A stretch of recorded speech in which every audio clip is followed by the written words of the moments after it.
जानने को तो झारखंड एक बहुत उभरता हुआ राज्य बन चुका है। इसी राज्य में एक गढ़वा ज़िला है, जिसके गढ़वा ज़िले में एक बिजनेसमैन रहता था और उस बिजनेसमैन के घर में 2 औरतें रहती थी। उसकी एक वाइफ रहती थी और साथ में उसकी एक 18 साल की बेटी रहती थी।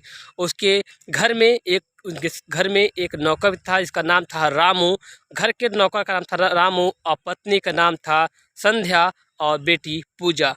बिजनेसमैन जो आदमी था उसका नाम था नीलेश, और जो कि एक बहुत ही बड़ा कारोबारी था और अपने कारोबार के लेकर के वो काफ़ी अपने घर से बाहर ही रहता था।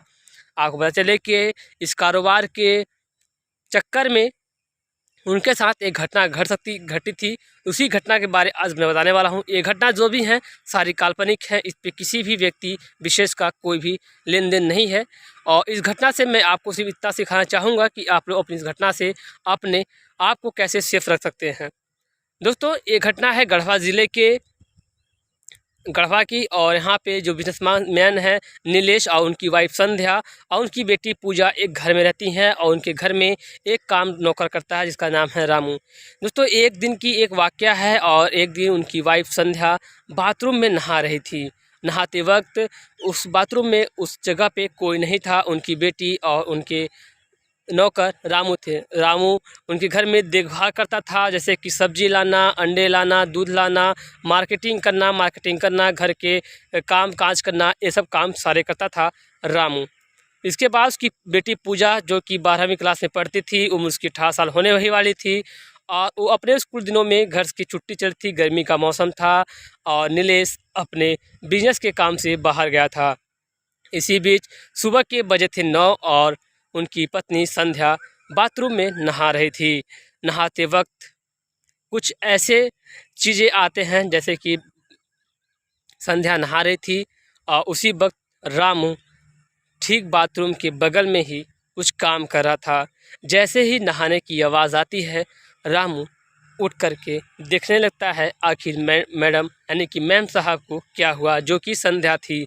रामू जैसे ही उठ करके, जैसे कि बाथरूम में आपने देखा होगा कि बाथरूम में छोटे छोटे लगे रहते हैं रोशनदान, जिसमें कि रोशनी आती थी, उसी में से जो है कि देखने लगा रामू अपनी मैडम को, आखिर मैडम चिल्लाई क्यों।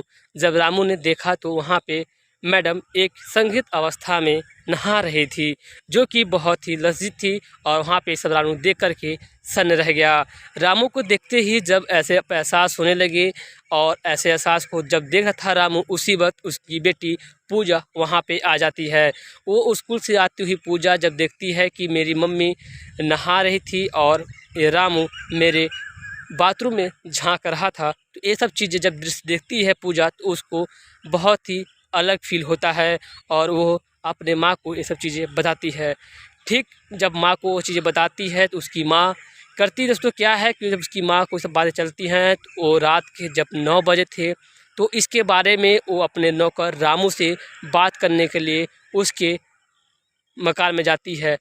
बचले कि आपको जो नीलेश का मकान था उससे ठीक थोड़ी ही दूरी पर, ज़्यादा दूर नहीं था, उसके जस्ट बगल में ही एक कमरा था जिस कमरे में रामू रहता था। उसी कमरे में जब रामू पहुंचा, रामू के रूम में जब रामू सो रहा था, तो उसी वक्त पहुंची उसकी माँ संध्या, और संध्या ने उससे पूछा कि रामू तुम आज क्या देख रहे थे।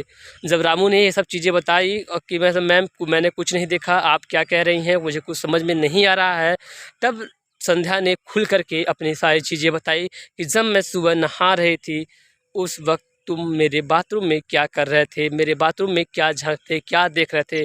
तब ऐसी चीज़ें बातें आने लगी सामने, तो रामू ने भी सोचा कि आखिर मैडम हमसे ऐसे क्यों पूछ रही हैं, आखिर क्या मामला है। तो उन्होंने मैडम मैंने कुछ नहीं देखा था, अब बाकी आपकी आवाज़ सुनाई दी, इसलिए मैंने सिर्फ अंदाज़ा लगाया कि मैडम को कुछ हुआ तो नहीं, मैडम गिर तो नहीं गई। वो ऐसे चीज़ें बताने लगा रामू मैडम को। तब मैडम ने कहा कि रामू ऐसी कोई बात नहीं है, मैं भी तुम्हें बहुत दिन से देख रही हूँ, तुम्हें नौजवान देखते हुए काफ़ी दिन से मैं तुझे देख भी रही हूँ, तो ऐसे क्यों नहीं, आपके मालिक भी काफ़ी समय से बिजनेस के सिलसिले में काफ़ी बाहर रहते हैं, जिसकी वजह से मैं अपने ज़रूरत की चीज़ों को पूरा नहीं कर पाती हूँ। तो मैं चाहती हूँ कि जैसे तुमने कल मुझे इन अवस्थाओं में देखा था बाथरूम में, तो उसी अवस्था में आप हमें एक बार फिर मिलना चाहते हैं। ऐसे में रामू का जो बात रामू ने मैडम से सुनी, उसको सुनते ही वो हक से बक यानी कि साइलेंट मोड में होता है। 10-15 सेकंड के लिए वो चुप हो जाता है। चुप होने के बाद जैसे ही रामू को ये बात चलती है तो रामू हकबक हो जाता है और मैडम, जो उनकी मैडम थी संध्या, नीलेश की वाइफ संध्या, अब उनके साथ संबंध बनाने के लिए तैयार हो जाती है। और नीलेश हिचकिचाते हुए कि आखिर मैडम मेरे साथ ऐसा क्यों कर रही हैं, मुझे फंसाना तो नहीं चाहती हैं, ऐसी सब चीज़ें देखते हुए नीलेश संबंध बनाने के लिए तैयार नहीं होता है। और मैडम जो है ज़बरदस्ती करने लगती हैं, आखिर तुमने मेरे बाथरूम में आकर के मेरे अंग वस्त्र बिना अंग वस्त्र के मुझे देखा है, तो आखिर ऐसा आपने क्यों किया। ऐसी स्टोरी देखते देखते ही जब उन्हें उसकी बातों में मन चले, यानी कि रामू के मन में ट्रिक चीज़ें आने लगी और उन्होंने संबंध बनाना शुरू कर दिया। ऐसे ही सिलसिला काफ़ी समय तक चला। जब काफ़ी समय तक सिलसिला चलता रहा, इसी बीच एक रात थी जब संध्या उसी क्रियाकलाप के लिए अपने नौकर रामू के यहाँ जा रही थी। उसी वक्त उसकी बेटी पूजा ने भी उसे देख लिया। जब उसने उस पूजा को देखा तो पूजा ने पूछा, माँ कहाँ जा रही हो? तो माँ ने बोला, मैं कहीं जा नहीं रहा हूँ बेटा, बस बाहर से दरवाज़ा बंद करके आ रहा हूँ। और पूजा चल जाती है सोने के लिए अपने कमरे में।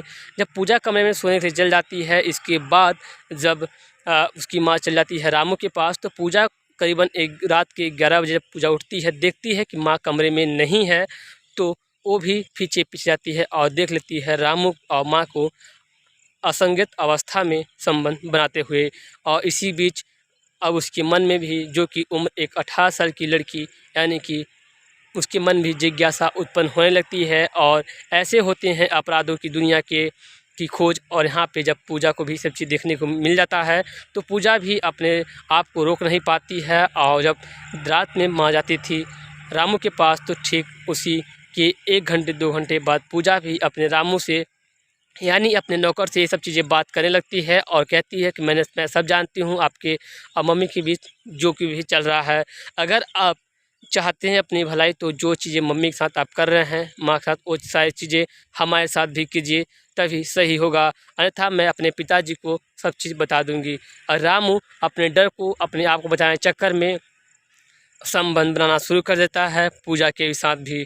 दोनों माँ बहनों को लेकर के संबंध बनाना शुरू करता है। इसी बीच एक दिन वो आता है जब नीलेश अपने घर में आता है वापस, जब बिजनेस के सिलसिले से आता है घर में, तो उसी बीच जब संध्या उसकी पत्नी रामू से प्यार भरा बात करने के लिए कहती है और नीलेश थका आता है, इसलिए वो सो जाता है। बोलता है कि आज मैं बहुत थका हुआ हूँ, आज मैं ये सब काम करने के लिए तैयार नहीं हूँ, कल फिर देखते हैं।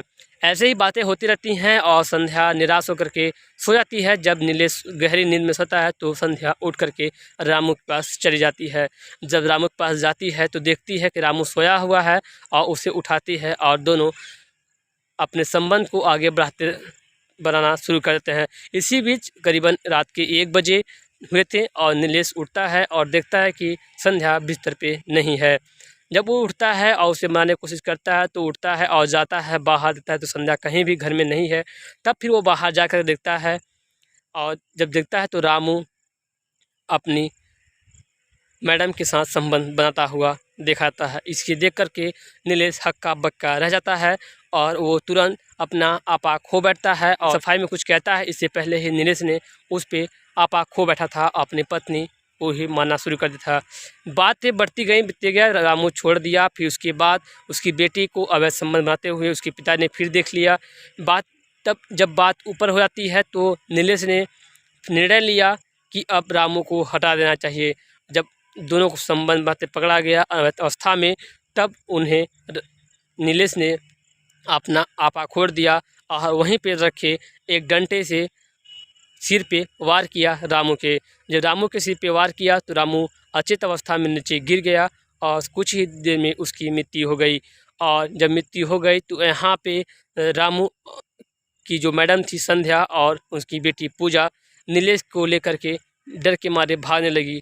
और इसकी वारदात को सूचना पुलिस को मिली और पुलिस वहाँ पे आई, रामू को पकड़ ले गई और वहाँ से उन दोनों औरतों को भी विवश कर दिया और वहाँ पे नीलेश को गिरफ्तारी हो गई। आखिर दोस्तों, एक इंसान अपने परिवार को लेकर के बाहर कमाता है, रहता है और अपने चीज़ों को रोकता है, बिजनेस करता है और यहाँ पे परिवार कुछ और ही गुलगिलियाँ खिलाने लगती हैं। तो ऐसे में अपराध की बुनियाद बढ़ने लगती है और जो कि नीलेश ना चाहते हुए भी एक अपराध कर बैठता है अपना आपा खो करके, जो कि एक नॉर्मल चीज़ें हैं। अगर यहाँ पे हम भी रहेंगे, आप भी रहेंगे तो अपना आपा खोट देंगे, ऐसी इस तरह की चीज़ें करके। आपका क्या ख्याल है इस स्टोरी से? आपको क्या सीखने को मिली, क्या नहीं सीखने को मिली? इसीलिए मैं कहता हूँ अपने मन और अपने अचल संगति को कंट्रोल करके रखिए, ताकि आपका जीवन अच्छा व्यापित हो सके। आपको इसमें किसकी गलती नज़र आती है, किसकी गलती नज़र नहीं आती है? इसमें क्या गलती रामू की थी, या फिर मैडम संध्या की, या पूजा की, या फिर नीलेश की? आपका क्या ख्याल है इसके बारे में हमें कमेंट सेक्शन में ज़रूर शेयर कीजिएगा। और ऐसी स्टोरी पाने के लिए चैनल को सब्सक्राइब कीजिएगा। स्टोरी का ये पहला अध्याय था। नेक्स्ट एपिसोड कल रात को 8 बजे फिर मिल जाएंगे। तब तक के लिए बने रहिए हमारे चैनल के साथ।